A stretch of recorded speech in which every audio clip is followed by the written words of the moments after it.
Right, 22 June 2024, and today I've got our Saturday update, and I've got a lot of interesting stories.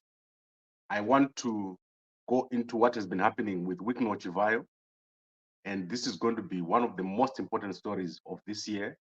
What you're going to see going forward is going to define the politics of our country. And I've said to you in the past that we are in the post-Mnangagwa era, and these things are playing out in public. Everything that is going to happen is going to happen in public, and you are going to see the demise of the Mnangagwa government. It's going to happen, and it's going to happen in front of your eyes. So let's start with what has happened yesterday. And Wicknell Chivayo was at church. So he went to church and he openly broadcast his presence at the church. But the Zimbabwe Electoral Commission has failed to arrest Wicknell Chivayo. They are not capable of arresting Wicknell Chivayo because he is politically protected. So Wicknell Chivayo has got political protection, and the Zimbabwe Anti Corruption Commission is not able to arrest him. They are also not able to interview Wicknell Chivayo. And what you're going to see eventually is that when Wicknell Chivayo gets finally arrested, that will be the day when also the Mnangagwa government is going to come to an end. And I'm predicting that this is going to be done by the military.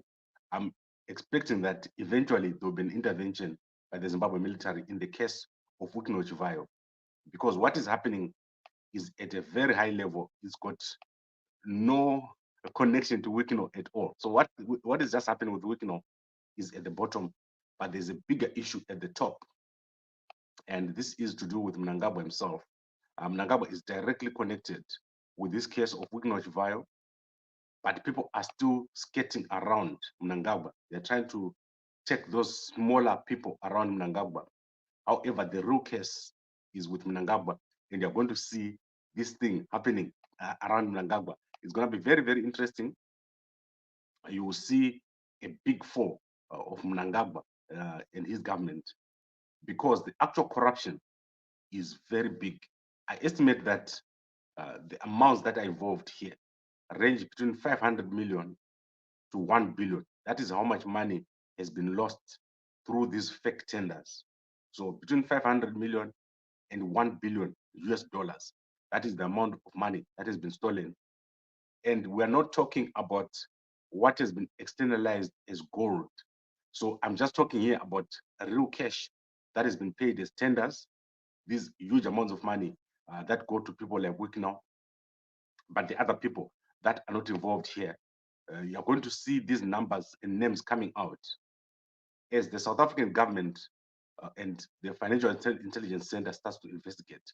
Because remember, in South Africa, these guys are mandated and they are required to carry out investigations.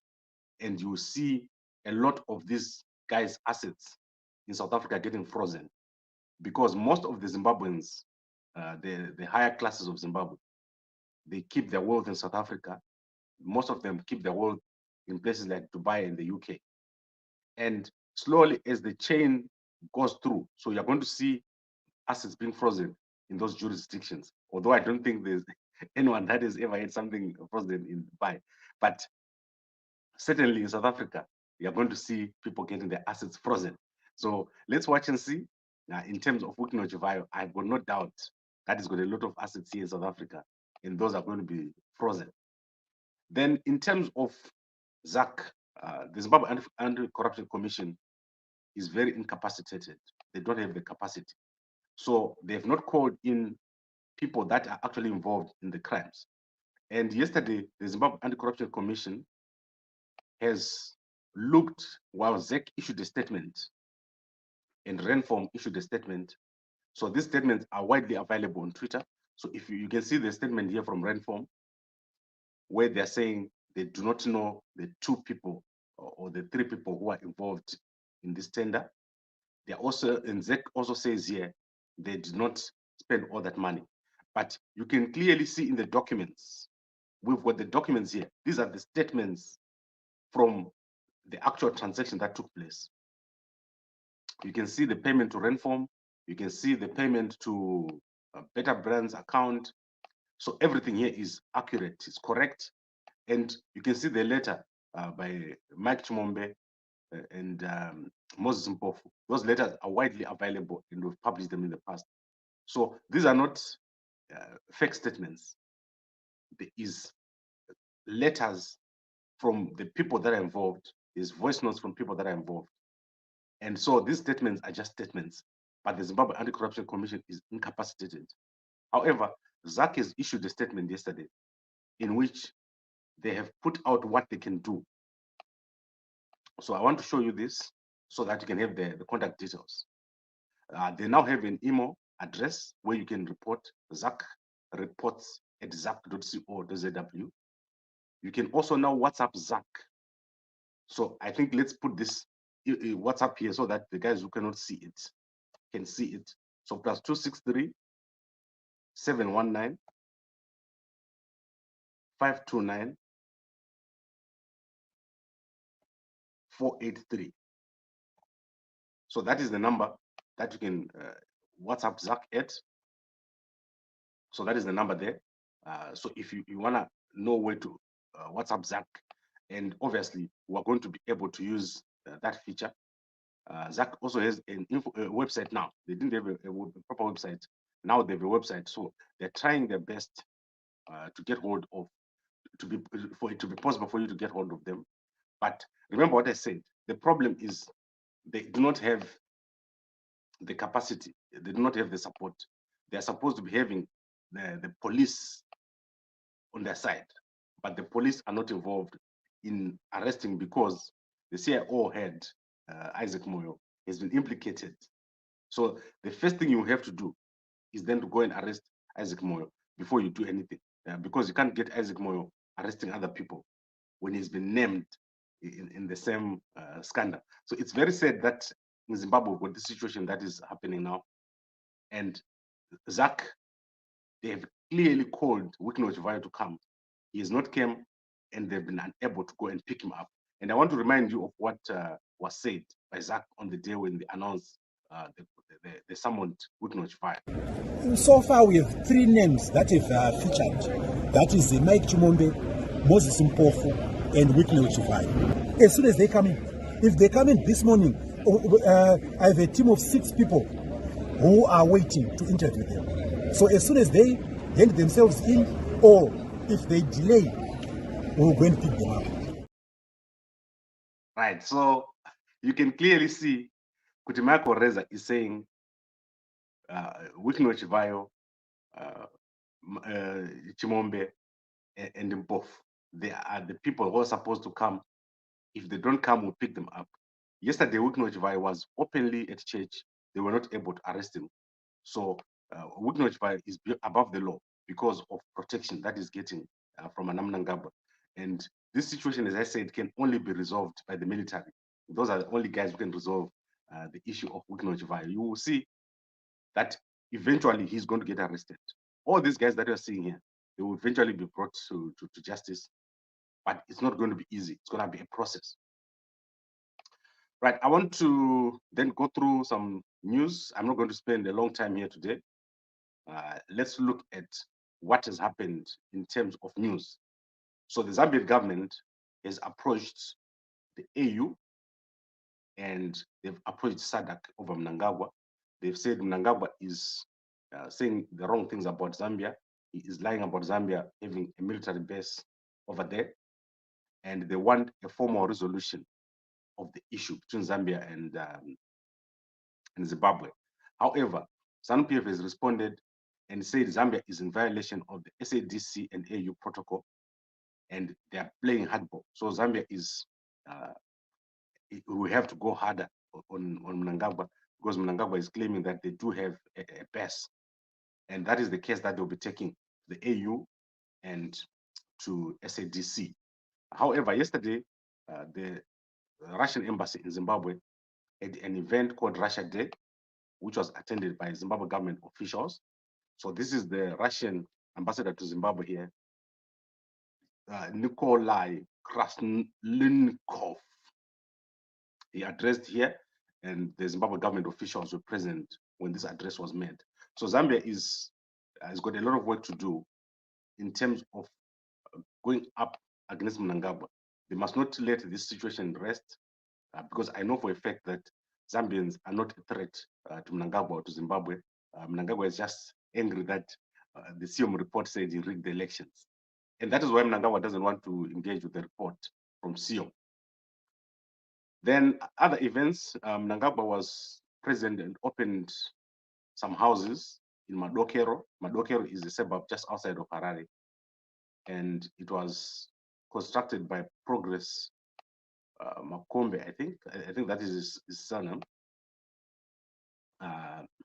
He is into construction. So I think that is Exodus and construction company. They did a good job at Madokero. This project has been running for over 10 years. And it's one of the higher density places, but very neat and well done. It was probably the first cluster environment in Zimbabwe.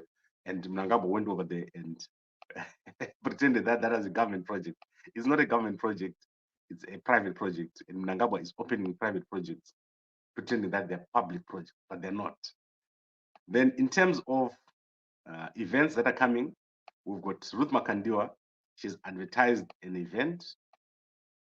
So Ruth Makandiwa is going to be holding a special Victoria's Ladies meeting, and that is on the 29th of June from 9 a.m. at the Convergence Dam Hall, Zimbabwe Agricultural Society. So Ruth Makandiwa's events are very popular, and a lot of women do attend these events. I do not know how much this one is going to cost. She did not put a price here, but obviously I don't think these are for free. So if you're a lady and want to meet with other ladies, you can go and meet at Ruth Makandiwa event on the 29th of June. Then I've got another interesting story coming from Bulawayo. As usual, Bulawayo has got some very interesting stories. So in Bulawayo, we've got B Metro newspaper, and B Metro newspaper is reporting that Prophet Black Elisha has launched a spiritual mat, and the spiritual mat, he claims that this spiritual mat heals all sicknesses and provides you with the ability to get wealth. And there's been a stampede to get this spiritual mat from Prophet Black Elisha. So Bulawayo is becoming a hub for prophets, and people rush to these prophets to get spiritual mats, spiritual healing, spiritual water, spiritual oil. But this time there's a spiritual mat, and it's proving to be very, very popular. Then I want to go to a story which is very interesting, and this is a young lady called Maud Chinembiri. Maud Chinembiri has revealed that she's been living with HIV since 2009, when she was infected by her boyfriend. That is what she says here. She had an incident with her boyfriend in 2009, and then she became HIV positive. She started to blame herself and have self-stigma, and then she was worried that she had contracted HIV. However, a year later in 2010, she had her first child, and the boy just turned 15 this year. She is an inspiration to all those people that have got HIV, and she's been on medication since that time. She says, after some years, I enrolled as a teacher at a local school in Bulawayo. I was in the teaching industry for almost 4 to 5 years, and then due to self-stigma, I resigned. I felt so shameful and guilty of my status. My health deteriorated, and I got into depression. It worsened when I contracted tuberculosis. We then relocated to Harare because my marriage was not working for me. I'd been forced into an early marriage as my family could not take that my boyfriend coerced me into a sexual act, contracting HIV in the process. Her life took a turn when, after her divorce, she moved to Harare, where her aunt introduced her to a support group composed of young mothers and adolescents meant to support women on adherence and mental health issues. When I enrolled in the support group, I started learning a lot about HIV and how to live a healthy life. Through this support group, that is when I introduced to the work of Byron Katie. I went for a 12-week course that was held by Zimbabwe National network of people living with HIV. And then I enrolled for what they called self-stigma course using the work of Byron Katie. And she's explaining how she got away from the self-stigma and how she ended up managing to live the way she's living. And I say, you should go and read this story. It's in the Newsday newspaper. And she's talking about what is called self-stigma. So I don't know what self-stigma is. I probably have to go and do more research on self-stigma. So what I want to say about this is, obviously, HIV is becoming a big deal. And what people are taking now, in those days it was not present, is PrEP. So most people are on PrEP now, especially the guys who move around a lot, like guys who are in military, security, police, and nurses, and people who are in teaching field who don't live with their partners. So just know about all these prevention methods, and obviously people have to talk about these things so that you understand. So go and read the story about Chinembiri here. She is called, let's go back to Mount Chinembiri. Go and check it out. She is someone very inspirational, and you may learn one or two things from her. Now, I want to see if the Herald newspaper is published, Herald Zimbabwe, if they've published. Okay, they haven't published. So what I'm going to do now is I'm going to play for you a very inspirational video that we've seen. And this is something from online. And I want you to listen to what is being said here. This is probably one of the most important messages that I've seen this month. And I want you to see what this prophet is saying. So let's do it. Right, so apologies about that. You know, I'm not sleeping these days, right? I like sleep only a few hours. I was telling one guy that my total sleep a day is approximately 3 hours, and I still have to do all this work. So now let's look at this message. This is the most powerful message about Zimbabwe. The other messages that came out yesterday that are not so important, that are scary, but this one is the most important message. Please listen to what the prophet here is saying. This is Prophet Rev Sam Oye. Very interesting prophecy for Zimbabwe. Said concerning Zimbabwe, Zimbabwe will become strong again. Zimbabwe will become strong again within the next 10 years. The Lord said, I'm restoring the fortunes of Zimbabwe, so much so that Zimbabwe will become a powerhouse, and the wealth of Zimbabwe shall again emerge from everything connected to the ground. I hear the Lord saying the wealth of Zimbabwe will be connected to everything from the ground. And within the next 10 years, the Lord said, I'm releasing the Joseph anointing such that Zimbabwe will begin to rise and become strong. And Zimbabwe. Right, so amazing message for our country. And what I want you guys to understand is that the older generation, Yana Mnangagwa, and all those the things that have been happening is coming to an end. And we have to be very, very strong to take the baton from Mnangagwa in the older generation. The past was made up of secret activities. So politics was done in private. And we were going to be successful. Zimbabwe has to have an open and transparent politics. And politics should become open to everyone.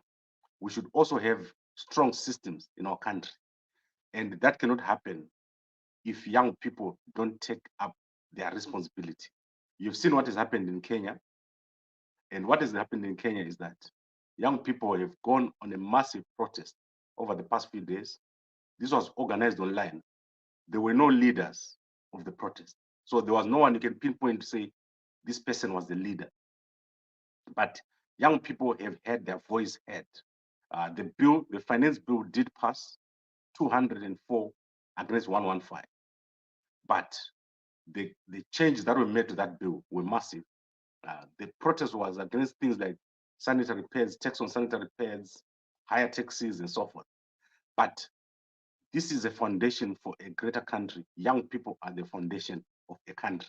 And if we don't take that responsibility, if all of us just sit back, you're going to have a bad country forever and ever. And I know that most Zimbabweans, they want to leave things to someone else, but it won't work.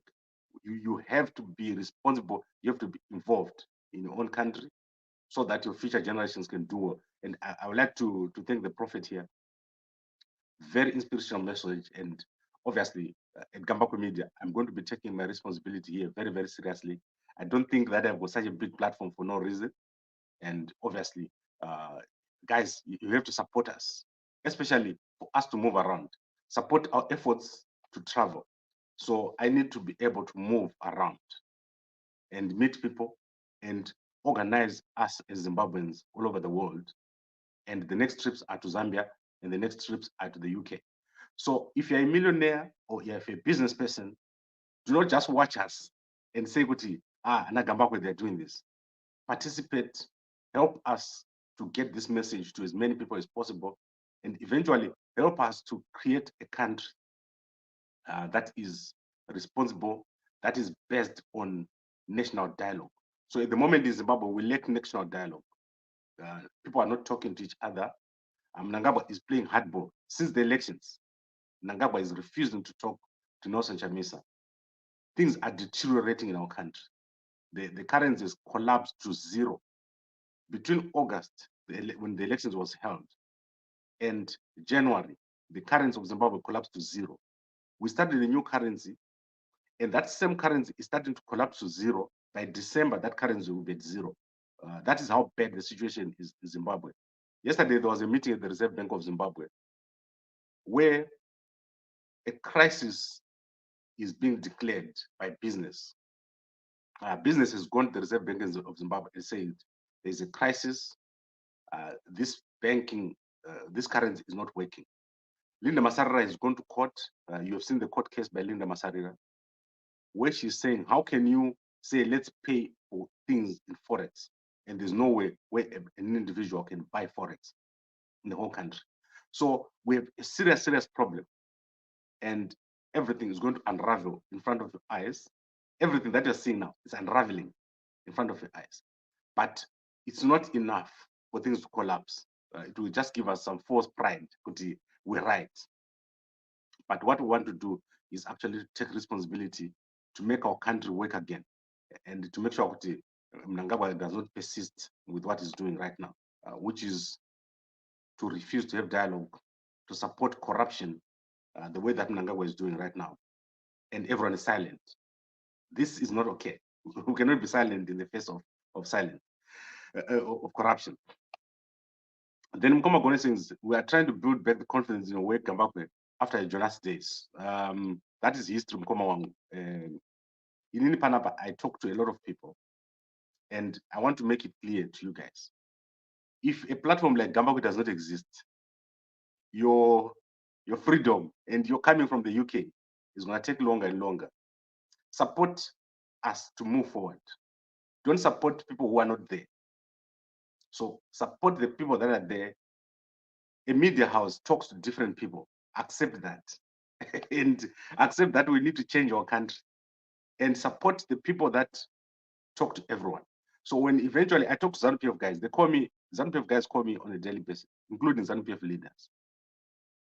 For us to change our country, it won't take one party. We all have to have this national dialogue, because we have tried polarization, we have tried extreme politics, and you've heard Nelson Chamisa. Chamisa has said clearly that he wants to be a national leader. You have heard Kuti, a lot of young people in ZANU-PF want change. The problem is the level of Mnangagwa. That is why I'm saying Mnangagwa needs to step down. Mnangagwa needs to leave by the end of August. We have to find a way of that to happen. And that is going to happen. Unfortunately, people are not understanding what I'm saying right now. August is very far. What is going to happen between now and August? You've never seen what is going to happen. Do you remember what I was telling you when I said this will happen in public? The next thing that is going to happen before August or soon after August is going to shock you. And then let's see Givalo says you need to rest Gambakwe. Do you see how cool I look? This is Tari who has done the jackets for me. I don't need to sleep. I have got a serious schedule of sleeping. And one day I'm gonna take for you. On my side here is all my supplements. I'm gonna show you what supplements I'm taking. I'm extremely strong, and I've got a personal trainer now. My personal trainer makes sure that I'm very, very fit. The amount of muscle that I have now is shocking. Like in the muscle. If I was into my Dara to my beach, that's me now. I've got a personal trainer, very good guy who helps me on a daily basis. And then say it out, say ZACC offered a statement dismissed all Chivayo allegations. Okay, so let me show you the statement, say it out. This is the statement by ZACC here. This statement is okay, but it's not the right statement.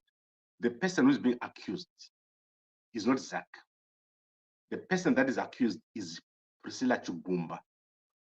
The chairperson of ZACC has got no business going to attend a meeting at Renform.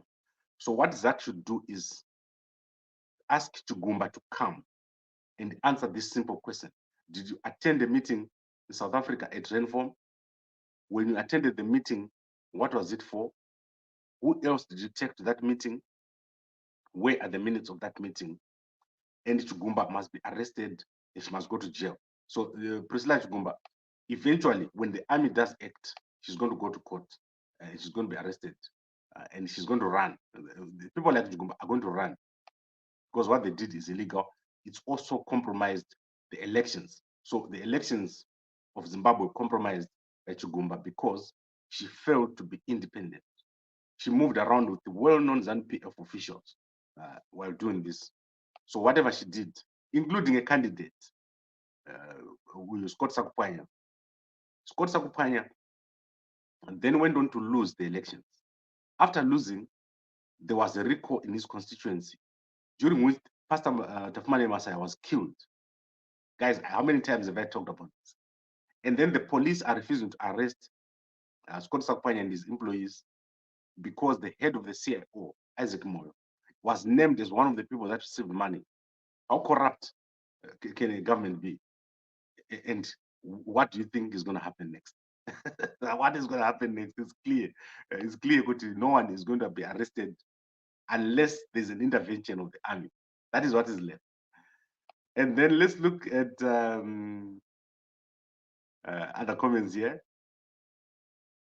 Then Chris, of course, ZACC have to deny. What would you expect? Yes, ZACC has to deny. And then Renform, you see, Renform has issued a statement which is similar to ZACC, that they don't know these two gentlemen.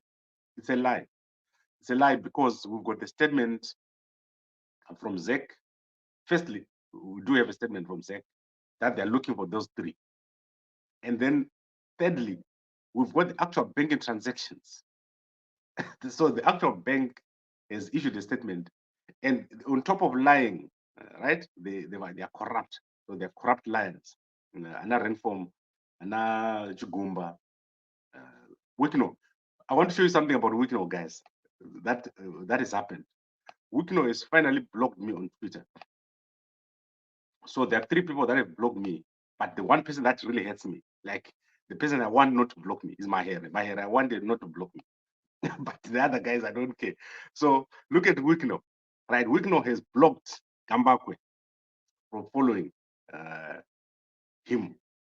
Can you believe that Wicknell blocked me? Wicknell, I told Wicknell that there is something that he needs to do. And if he doesn't do it, he's going to get arrested. Then he goes and blocks me. Eventually, he's going to get it. Wicknell anozia number yangu. He's going to phone. And the thing is, Prophet Advocate Joshua did help Wicknell a lot. And Wicknell knows this very, very well. So some of the things that I'm talking about here are connected. Then you want to know the other person that blocked me, who doesn't really hate me a lot.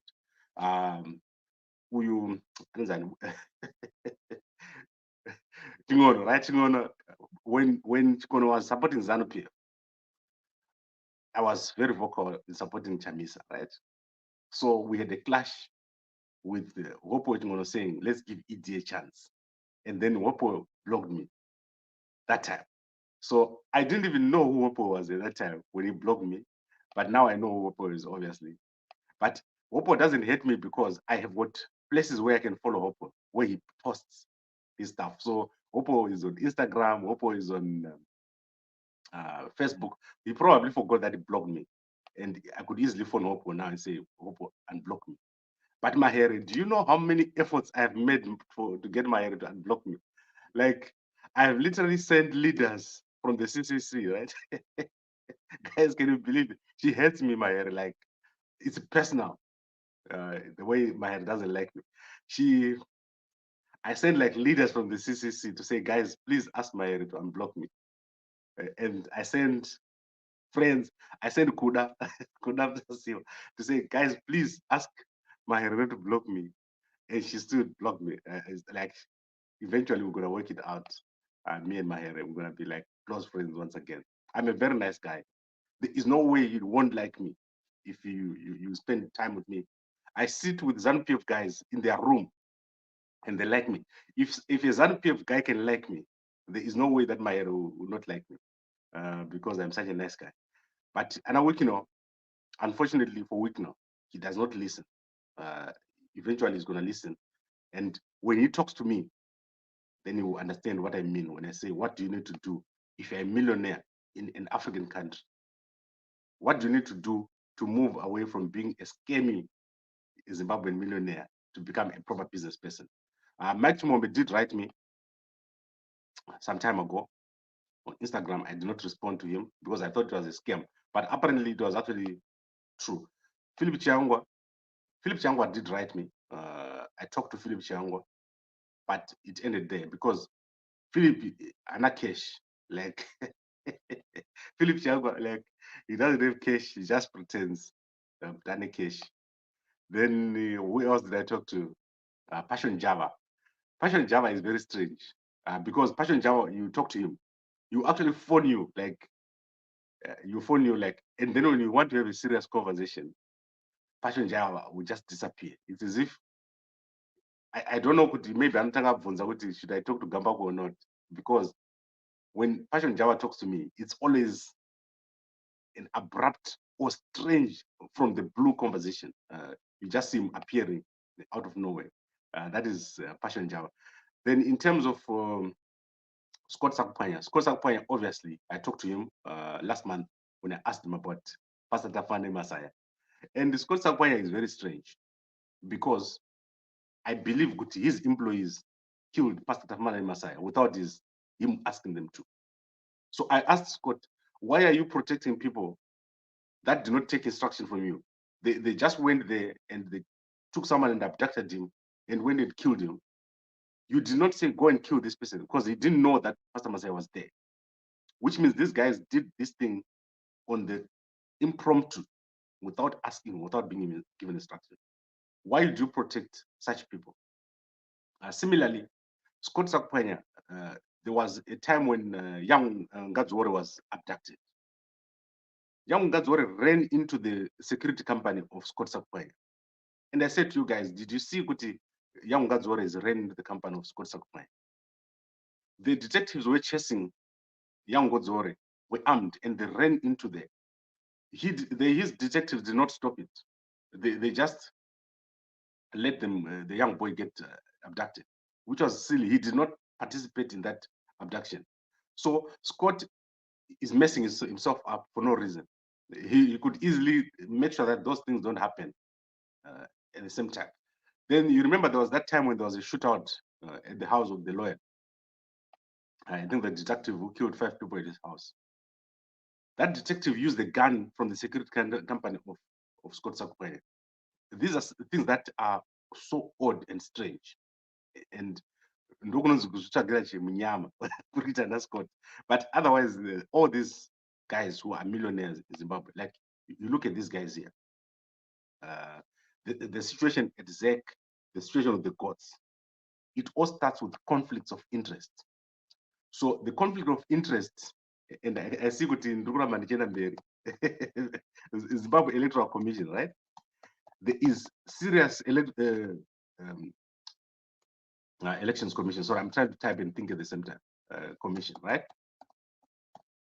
Right. So the problem with the ZACC is conflict of interest. We explained to you why it's wrong to have conflict of interest. ZACC, all the people who are employed as commissioners at ZACC, they've got their parents in ZANU-PF. So we showed you Mpofu has got a child there. All these people have got children there. They've got commissioners who are. I'm actually trying to find the actual commissioners so that you can see what I mean. Conflict of interest is a problem. If you have a conflict of interest, then eventually you can destroy yourself. And Mpofu, I hope that is not the son of Obet Mpofu. So let me show you the commissioners of ZACC and why it's a problem. Why we have the situation that we have right now. So I'm showing you the commissioners of ZACC right now. Apologies, my system has changed, so I have to add to the stage. So these are the commissioners of ZACC, right? There's Chigumba here, Makanyar. She is the chairperson, right? Then you've got Rodney Kiwa there, is the deputy. Then you've got Catherine Mpofu. Catherine Mpofu is the daughter of Obet Mpofu, right? Then you've got Jasper Mangwana.